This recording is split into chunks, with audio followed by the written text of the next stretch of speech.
Iran রাষ্ট্রটা চালায় শিয়া সম্প্রদায়। শিয়া, এই শিয়ারা 12 ভাগ। কয় ভাগ? এটাকে বলা হয় ইসনা আশারিয়া। মূলত শিয়ারা 2 ভাগ। কয় ভাগ?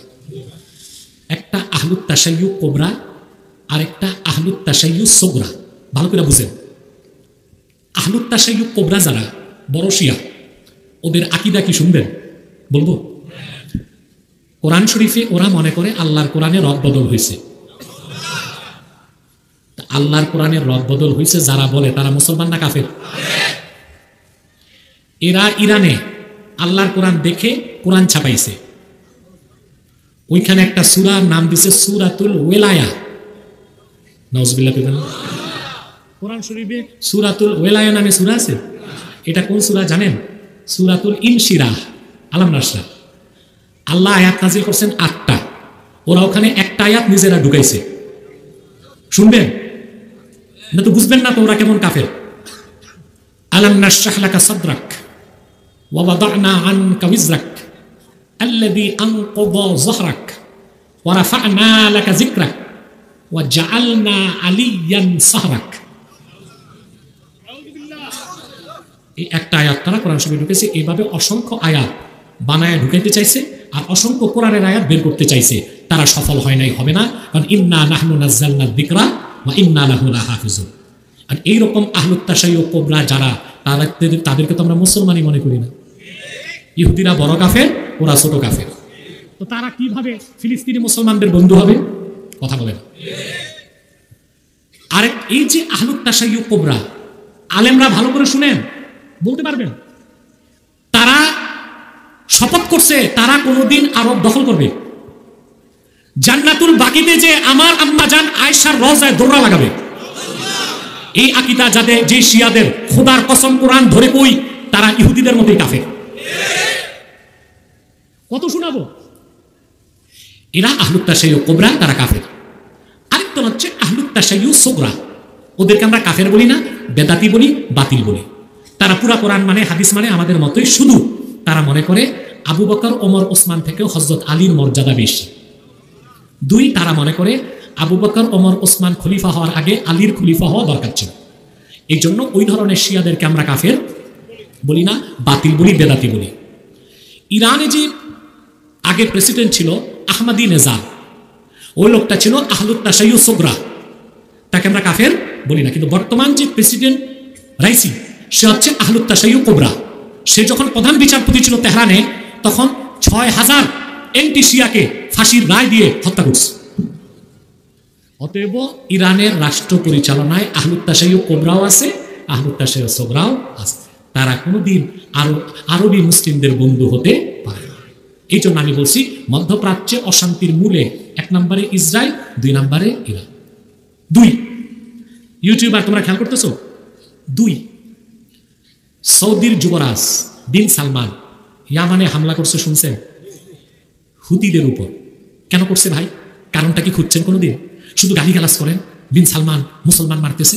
কেন করছে? ইয়ামান 2 ভাগে বিভক্ত। হুতিরা এখন যে নিয়ন্ত্রণ নিচ্ছে, এই জায়গার প্রেসিডেন্ট ছিলেন আব্দুল হাদি, তিনি একজন সুন্নি মুসলিম। ইরানের প্ররোচনায় হুতিরা তাকে নির্বাসিত করছে, তিনি এখন থাকেন সৌদি আরবে। তো আরব সরকার কোনোদিন চাইবে না যে সৌদি আরবের পাশে ইয়ামানের মতো একটা আরবি দেশ, মুসলিম দেশ, রাষ্ট্র ক্ষমতায় শিয়ারা যাক। এটা কি চাওয়া উচিত হবে? এই জন্যই হুতিদেরকে দমন করা হয়েছে। 3, আপনারা জানেন 2014 সালে বাহরাইনে শিয়ারা আপনার রাষ্ট্র ক্ষমতা দখল করতে চাইছে। কোথায়? বাহরাইনে। তখন সৌদি আরবের রয়্যাল ফোর্স যে বাহরাইনের শাসককে রক্ষা করছে, সুন্নিদের হাতে এখন পর্যন্ত বাহরাইন আছে। আসেন, হুতিরা ক্ষেপণাস্ত্র মারছে ইসরায়েলে, তারা বিনা অনুমতিতে সৌদির আকাশ ব্যবহার করছে। কেন? এটা কি বৈধ কাজ? সৌদি আরবের আকাশের উপর দিয়ে আকাশ ব্যবহার করে তারা ইসরায়েলে ক্ষেপণাস্ত্র কেন মারবে? ইরানের এবং হুতিদের ঘাঁটি তো সিরিয়াতে আছে, সিরিয়ার পাশে তো ইসরায়েল।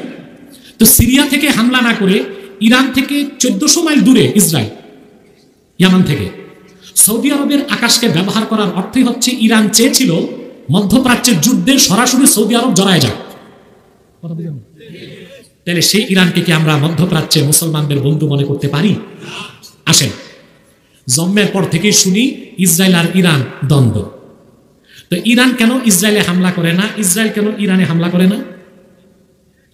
আপনারা জানেন প্রেসিডেন্ট সাদ্দাম হোসেন তিনি ইরাকে নিউক্লিয়ার প্ল্যান্ট, অ্যাটম বোমা বানানোর সবকিছু করে ফেলছিল। কে?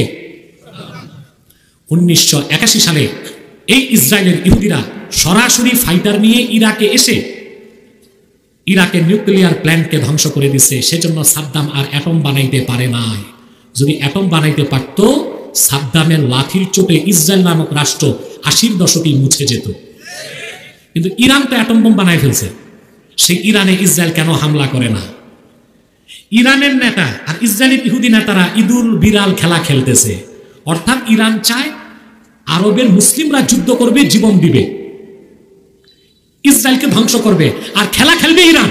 না, এই সুযোগ আরবের নেতারা দিবে না। আমরা বাঙালি ডাইল ভাত খাই তো মোটা মাথা, এই জন্য বুঝি না। কিন্তু যারা আরব দেশের নেতা, সৌদি আরবের বাদশাহ এবং তার ছেলে বিন সালমান, তারপরে কাতারের বাদশাহ, ওমানের বাদশাহ, তারা তো বাদশাহী দেমাগ, তারা বুঝে শুনেই কাজ করে। তারপর ইরানের পক্ষ থেকে বলা হয়েছিল ইসরায়েল যদি গাজায় স্থল অভিযান চালায়, ইরান সরাসরি যুদ্ধে যাবে। এখন পর্যন্ত 6 সপ্তাহ হয়ে গেছে ইরান ইসরায়েলে কেন হামলা করে নাই? বোঝা যায় দাল মে কুছ কালা হ্যায়, ঠিক না?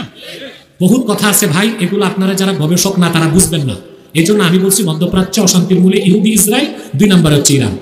আমাদের দেশের হুজুগে বাঙ্গাল না বুঝেই ভাল ভারে যে ইরান সহযোগিতা করতেছে। ইরান সহযোগিতা করবে না তো কি করবে? ইরান চাচ্ছে মধ্যপ্রাচ্যে সুপার পাওয়ার হইতে। সে যদি ইসরায়েলের বিরোধিতা না করে তো মুসলিম দুনিয়া তো তাকে সুপার পাওয়ারের স্বীকৃতি দিবে না। এই জন্য সে ইরানের বিরুদ্ধে বড় বড় হুমকি দেয়, হুতিদেরকে দিয়ে প্রক্সি যুদ্ধ করে, হিজবুল্লাহকে দিয়ে প্রক্সি যুদ্ধ করে। কিন্তু ইরান তো ওয়াদা করেছিল সরাসরি সে ইসরায়েলে হামলা করবে, করে নেই কেন? প্রশ্ন কিনা? তারপরও আমার কথা, যতটুকু করে আমরা সাধুবাদ জানাই ইরানকে, কিন্তু অতিরিক্ত মারহাবা গাভার সুযোগ নাই। ওরা যে কোনো সময় গাদ্দারি করতে পারে। এই ইরান চক্রান্ত করে প্রেসিডেন্ট সাদ্দামের বিরুদ্ধে বিদ্রোহ করছে, কুর্দিদেরকে খেপাইছে, আমেরিকাকে ডেকে আনছে, ইরাক যুদ্ধে সাদ্দামকে বন্দী করছে। মধ্যপ্রাচ্যের সিংহ পুরুষ ছিল সাদ্দাম হোসেন, সুন্নি নেতা। ইরানের শিয়া বিচারকরা ইরাকে সাদ্দামের ফাঁসির রায় দিছে। ঈদের দিন তাকে ফাঁসি দিছে। ফাঁসির পরে কুখ্যাত শিয়ারা সাদ্দাম হোসেনের চেহারায় থুতু নিক্ষেপ করছে। আমেরিকার ইহুদিরাও যা করে নাই, ইরানের শিয়ারা তা করেছে, ইরাকের শিয়ারা তা করেছে। তারা মুসলমানের বন্ধু হইতে পারে না। বাংলাদেশে সাংবাদিক যেগুলো আছে, যে চ্যানেল এটা কি পড়াশোনা আছে নাকি? কথা কয়, এই যে টিভির তো অভাব নাই, 72 টিভি, ডাব্বা টিভি, কত টিভি। এই সাংবাদিক পড়াশোনা আছে কয়টার? আমি তো দেখি না। জার্নালিজম, সাংবাদিকতা বুঝে, খবর একটা পায়, ওইটারই কন্টেন্ট বানায় ছড়ায়। ইসরায়েল ইরাকে হামলা করছিল, সনটা বলে দে। 7ই জুন 1981 সালে অপারেশন নাম ছিল অপারেশন অপেরা। এই হামলা করে ইহুদিরা সাদ্দাম হোসেনের নিউক্লিয়ার প্ল্যান্টকে ধ্বংস করেছিল। কিন্তু ইরান একটা কিছুই বলতেছে না। ওরা জানে মুসলমানকে অস্থির রাখতে ইহুদিরও দরকার, ইরানের শিয়াদেরও